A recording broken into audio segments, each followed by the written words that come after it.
France Info. C'est l'heure de notre rendez-vous consacré à l'innovation, à l'intelligence artificielle. Aujourd'hui, c'est demain. Bonjour Anis Mbida. Bonjour Aurélien, bonjour Claire. Une étape vient donc d'être franchie avec les puces implantées sous la peau. Bientôt plus besoin de sortir avec ses clés ou son portefeuille. On pourra démarrer sa voiture, payer ou même décliner son identité d'un simple geste de la main. Alors je ne sais pas si vous vous souvenez de la polémique quand une entreprise a proposé à ses employés de leur implanter la puce du badge d'accès directement sous la peau, comme ça plus personne ne pouvait les perdre. Eh bien on va pouvoir aller encore plus loin car les nouvelles puces peuvent désormais gérer des protocoles de sécurité extrêmement pointus.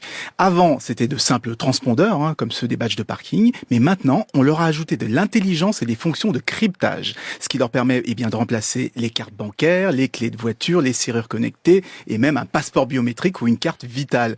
Ça veut dire que vous pourriez être totalement nu et quand même capable d'ouvrir la porte de chez vous, de payer, vous l'avez dit, de démarrer une voiture. C'est ce que proposent désormais des sociétés comme Vivokey ou Walmore. Vous greffez une puce sous la peau du dos de la main pour en finir avec les oublis et autres pickpockets. Mais le problème, c'est que maintenant, on va nous couper la main au lieu de nous voler simplement le porte-clés ou vous le dites portefeuille. Ça parce que vous regardez trop de films de science-fiction. Non. Alors oui, en théorie, évidemment, c'est possible, mais regardez, vous déverrouillez sans problème votre téléphone portable avec votre visage ou avec vos empreintes digitales, et vous n'imaginez pas qu'on va vous couper la main ou la tête pour vous piquer des informations. Et pourtant, votre téléphone permet déjà de payer, de démarrer une voiture ou d'ouvrir des serrures. Eh bien, avec une puce sous la peau, ça sera encore plus pratique puisque c'est invisible et qu'il n'y a plus rien à transporter maintenant. Bon, vous avez l'air extrêmement enthousiaste, Anissé. Est-ce que vous seriez prêt, vous, à vous mettre une puce sous la peau?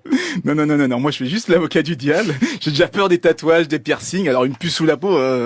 Et pourtant, c'est parfaitement fiable, c'est totalement sûr. Ça fait la taille d'un petit grain de riz et ça fait des années qu'on en implante aux chiens pour les identifier.